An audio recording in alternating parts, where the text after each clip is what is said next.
November 19th, 2022, I wrote the Office of the Secretary General. It's about domestic terrorism, about faction of police officers that are acting under the color of law to commit atrocities to innocent Americans while they sleep, using microwave-directed energy weapons to degrade their skin, soft tissues around their stomach, causing cancer. This is depopulation. This is global genocide happening right here, and it's happening all over the world. Listen up. This is of the most important information. This is microwave warfare weaponry happening right now in America by a faction of rogue police officers here in Santa Cruz, California. But listen to me, it could be nationwide from what I understand. On November 19th, I wrote the Office of the Secretary General. My name's Anthony Ruben Cruz. Birthday, September 20th, 1974. I'm pissed all the way fuck off, just so you know. These guys have been torturing me for 3 years straight since I came to the office November 19th, 2022, and wrote these officers for help. I said I need immediate protection and an investigation into the matters of domestic terrorism by a rogue faction of police officers here in Santa Cruz County, California. November 19th, 2022, I wrote those letters because that morning they threatened to kill me. They said, I guess we're gonna have to take you out. I said, okay, motherfucker, what? I said, all right. I looked in I said, okay, and I wrote those letters. In 17 minutes, I wrote 17 people. Why? Because I wrote one letter to every office, and all I did was change the email address and change the title of who I was addressing it to. So it's the same letter, to 17 offices, written November 22nd, 2022, talking about domestic terrorism in Santa Cruz, California. And I'm still a target. They've been degrading me 18 hours a day, talking to me with some brain-to-computer interface system that degrades voices that they're talking to me with, telling me that they're going to kill me. They say they have my daughter. They say a great many things. So listen up. I know I'm going to take it down now, but this is important, so listen up. I am the guy that wrote those letters, and apparently it stopped from the whole nation. But me. Apparently it was put on some private system. This guy that targeted me by the captain of police, acting captain, apparently, I knew 32 years ago when I started getting targeted by this program. Apparently they told me this. I need help. Now since then, I come to Santa Cruz. They told me don't come to Santa Cruz. 23 days at the Hampton Inn in Salinas, not one problem. Okay, at the Hampton, I had $42,000 in my bank account. I come to Santa Cruz to check in my reservation, and guess what? I'm there 27 minutes. I step out of my hotel room, upstairs, inside, and 2 cops arrest me for felony vandalism. I didn't do nothing wrong. They falsified charges to silence me. It's a retaliatory arrest. It's a straight assault on my First Amendment. This is domestic terrorism by a rogue faction of police officers and sheriffs in the county police the sheriff's police department, and in the Capitola and the Santa Cruz Police Department. So then I get arrested. I spent 7.5 months. I haven't been in trouble in 20 years. I have 2 felonies for marijuana in 1998 and 2022. That's it. Possession with the intent for sales. Nothing big. Nothing else. Why do I get 7.5 months for felony vandalism? I bet you if you check the history of felony vandalism, no one's ever gotten that much time, and they have multiple felonies. How I know this is because some guy got felony vandalism. I go, what'd you get? He's like, I got out in 4 days. I said, what? He's like, I'm like, how many felonies do you got? He's like, I got like 6 felonies in like a year. I hadn't had any felonies in 20 years. And I got 7.5 months, he got 4 days. He tried to kill me in there. He turned my fan off in my room and shot 15 pellets in my room, pepper balls, and then closed the door. I don't think they're allowed to put more than 2. But before they did it, they turned the fan off to try to silence me. But they know that. So I'm writing on the tablet for help. I wrote 37 emails to people. All of them were misguided or circumvented. That's what they did. And also this, listen, they also deleted 13 of my memos for requisition for help to the chief of police, to the ministry chapel, and also to the defender's office, the public defender's office, Minslaw's office. Officer Minslaw, officer of the public defender's office, Minslaw, over here. No one contacted me back. I'm getting circumvented, okay? So I'm like, what is going on? I get out of jail. I write the police auditor, Michael Ganecko. He's the police auditor. Every time I'm in jail, I'm asking for an internal affairs. Now they should give me this. No one knows the internal affairs number. Nobody knows it. So I get out, I find the police auditor. I look at the police auditor, and I write Michael Ganecko and his assistant. He doesn't write me back. I write him 5 other times, and then I write the district attorney. I write the district attorney 7 times in the last 3 years. And guess what? I have the emails. And if I don't, guess what? Google has them because they're going to delete my email now, they say. So the thing is like this. They just said that. They're talking to me right now. They talk to me for 18 hours a day. And from the minute I go to sleep to the minute I wake up, they're like, so what are we going to do? We're going to bring you your vehicle now. We're going to give you some money. And they do this 187 times a day, they say. Listen to me. I'm not going crazy. I'm fighting going crazy. But the only reason I'm not going crazy is because I know all about the technology. The reason people go crazy on this program, and they usually kill people in 4 months, they say, is because it drives people crazy because they don't know who's talking to them. But before I came back to Santa Cruz, I was researching this product, this program, because I didn't want to believe it was spirits or whatever. And then my friend showed me something about directed energy weapon, and then I watched something about this thing about the history. It was like kind of given to us, a message from the Pleiades, but about microwave frequency control. And we've been under this. So anyways, what I'm trying to say is, I petitioned everybody in my county, office of the Secretary General,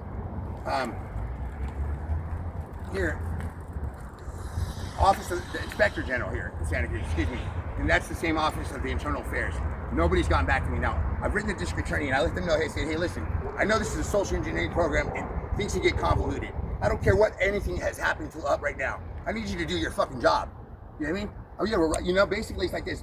I want you to know that everyone's going to be held in something called complacency and compliancy. Look it up.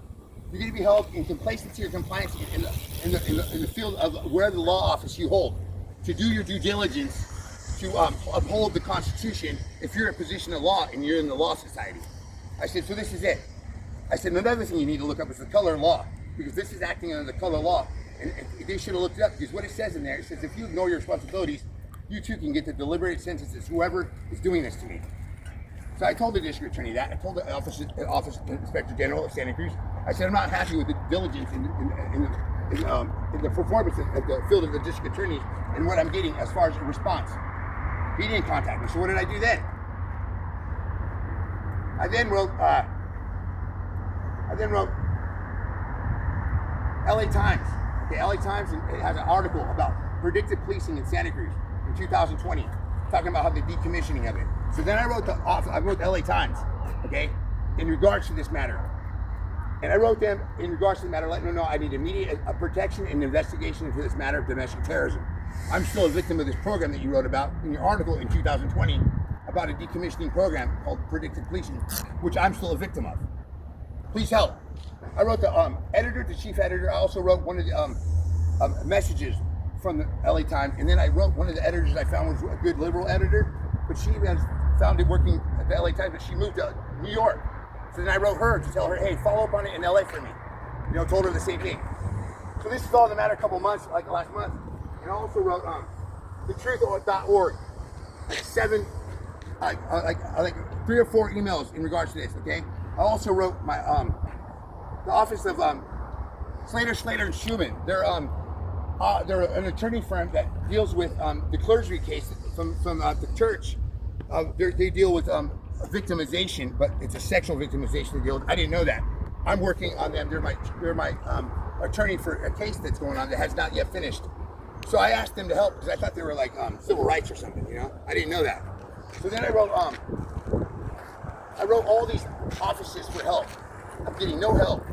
I wrote the Office of Office of Defense, Department of Justice. Okay, they had the thing online where you can go and write and give them a reason you want to request a sit down. I wrote Senator Ted Cruz from Texas, 3 emails I believe, or 2 for sure, and asked him the last one to contact the ACLU and to contact the LA Times. I believe I said that. I don't remember exactly what, but every single one of the letters I wrote was all in regards, very specific, that I'm a victim of fascism. I'm a victim of state police development. I'm a victim of totalitarian, draconian-minded, straight-up oligarch thinking, where these people are fascists and they take advantage of the people because they have badges. And so I'm getting circumvented on all sides in the county I live in. Who am I supposed to go to for help? I went to the governor. I went to the mayor when I was living in Monterey. I went to the chief of police from Capitola Police Department 3 weeks ago. Emailed her 4 times, or 3 times, fully detailed emails. And she wrote me some sorry ass little fucking. It's not. Listen, it was too detailed. I told her about her employment, her employees' names and where their addresses permanently are. where their addresses were at the time. In 1998 and 2002, I said I was arrested in front of one of these person's houses and I knew one of the police officer's son. I think she was administration or something. Her name's Mary Jane Floor. And I said apparently her husband got some job as an acting captain of police and has been monitoring me since 1998. Yeah, this is what I hear. I'm just blown away. I need immediate help. Anyone watching this in America needs to contact whoever you can. Military, show them this video. I am an American. This is the Republic, and guess what? This is the last Republic, and this is what I understand them doing. Look at the Republic, amendments in the last 3 years while I was in jail. They said this. From the last 3 years, because they knew I was going to do vigilante justice if I didn't get any children in jail. I said, you're going to help me. If you don't help me, I'm going to keep asking for help from everybody. And then if you don't help me for this, I'm going to take it, vigilante justice into my own hands. Because we're in the common law, and this is America. And this is the last Republic where we stand. And if you know anything about that, that means guess what? We the people rule the land. We the people rule the land. This is the last Republic. America is dominated by politicians and Democrats who made America think that it's possible. But nobody wants it in California, and guess what? That's why we're still the United States. We're still the United States, we're still the United States, and that's what it's great. I'm an American patriot, true and true. I ain't never done nothing to nobody.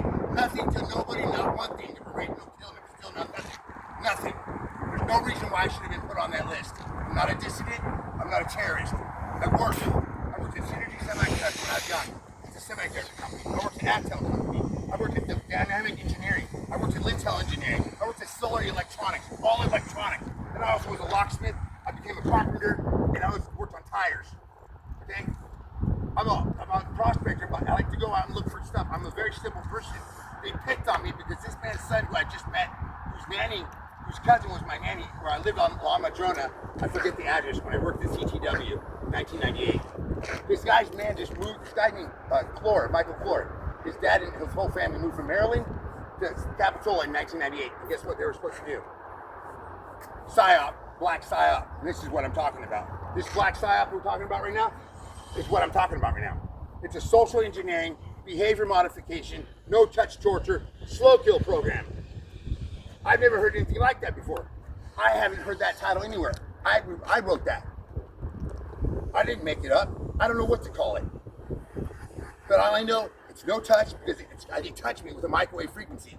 And they feel me at night. And they find where my stomach is and they start pulsating me. It's behavior modification because guess what? If they don't want you home, they're going to run you out of your house. If they don't want you to sleep, you're not going to sleep. This is a sleep deprivation program mixed with a bunch of other stuff, but it uses the latest equipment of technology that covers microwave-directed energy assault, also known as active denial weaponry. Why is it active denial weaponry? Because you can use it from one house to the next, from your neighbors to the next. It'll go through walls and it'll affect the target, and it'll degrade the tissue all night. And it's an accumulative type program. What does the accumulative type program mean? I mean, it needs to happen on a consistently, like systematically, like consistently, like redundantly, for it to have an effect of cancer in a slow amount of time, because your body heals itself every day. So what I've learned is all about the program. I learned all about the program. I learned everything online. Now let me tell you who I am. I'm the guy that wrote those letters November 19, 2022. And then I come into Santa Cruz, and it was preemptive. And this is what I wrote all those places. I said, I need help with my arrest. These cops, I don't know how they're in my hotel. You know, I was only there 27 minutes. I actually stepped out of my hotel room upstairs, and two cops are already there. They want to arrest me for felony vandalism. What's going on? Pause right here.